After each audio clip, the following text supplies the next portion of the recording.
वटपौर्णिमा आहे.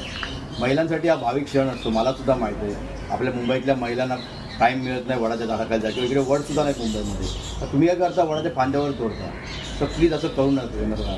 आपण तर आपले सण करूच, पण त्याचबरोबर निसर्गासुद्धा जपूया. आता मी तुम्हाला दाखवतो. हे बघा, हे वडाचं झाड आहे.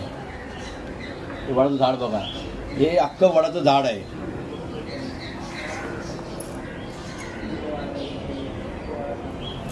हे अख्खं वडाचं झाड आहे. हे काय केलं, 4 वर्षापूर्वी मी झाड आणलं आहे. काय करायचं, छोटं वडाचं पुढे मला रोपं तर मिळतातच. वडाचं झाड घ्यायचं, त्याचं कुंडीमध्ये लावायचं. ते जास्त वाढू नये म्हणून एक तांब्याची तार घ्यायची आणि त्याला त्याची खाली बांधायची.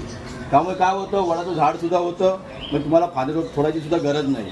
आणि वडाचं झाडसुद्धा तुमच्या दारामध्ये असेल तर ते दिसायला तो सुंदर दिसतं. तर ट्राय करा. कृपा करून हात जोडून सांगतो, निसर्ग वाचवा. आपले सणसुद्धा साजरे करा, पण सण साजरे करताना निसर्गाचा ऱ्हास होण्याची काळजी घ्या. छोटं वडाचं रोप घेऊन या, त्या थोडी तांब्याची तार